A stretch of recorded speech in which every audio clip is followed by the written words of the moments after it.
मैं हूँ कंचन कुमार शुक्ला और हमारे साथ है श्री रुद्र कुमार शुक्ला, कांग्रेस प्रदेश कोऑर्डिनेटर सह माननीय मंत्री प्रतिनिधि वित्त सह खाद्य आपूर्ति विभाग मंत्री रांची सह पूर्व विधायक प्रत्याशी पांकी विधानसभा ब्लॉक।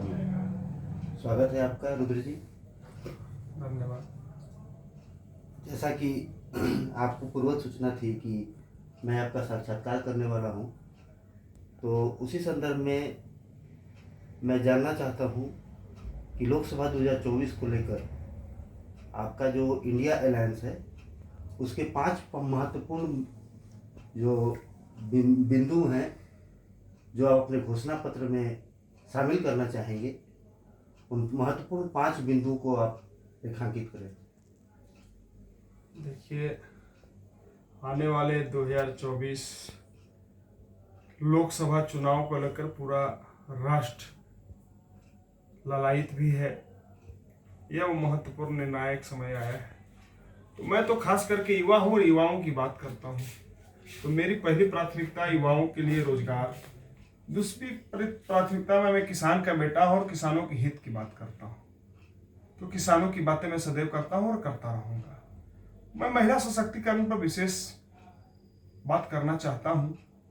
साथ ही मैं औद्योगिक विषयों पर इसलिए बात करता हूँ कि उद्योग ही हमारे क्षेत्र का विकास कर सकता है। तो ये बहुत महत्वपूर्ण विषय हैं। और जिस राज्य से हम आते हैं वो झारखंड राज्य है, वो ट्राइबल जोन है। तो इसके विकास की मैं बातें हमेशा करूँगा और 2024 में इसकी बातें होनी चाहिए।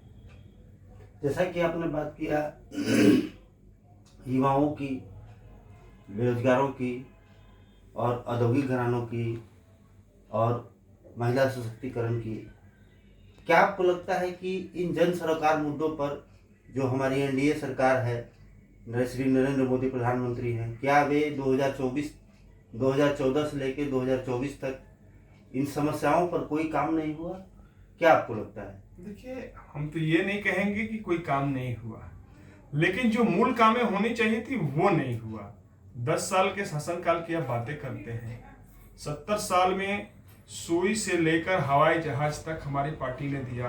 कांग्रेस की सरकार ने, इंडिया गठबंधन की सरकारों ने दिया। और इंडिया गठबंधन पूरे देश के विभिन्न राज्यों के छोटे दलों से लेकर राष्ट्रीय दलों का समावेश है और वह राष्ट्र के विकास की बातें करना चाहता है। उन्होंने जो काम की, ऐसा नहीं कहूंगा मैं कि उन्होंने सब काम गलत ही किया, लेकिन जो मूल युवाओं की रोजगार की बातें होनी चाहिए थी वो नगण्य रहा। किसानों के अधिकार की बातें होनी चाहिए थी, वो कहीं नहीं दिखा। हमारे झारखंड राज्य में औद्योगिक क्षेत्र में राष्ट्रीय स्तर पर कोई पहल नहीं हुआ। महिला सशक्तिकरण की बातें 10 सालों में अभी उन्होंने एक बिल पास किया है, वो भी अभी तक धरातल पर बड़े पैमाने पर नहीं उतरा है।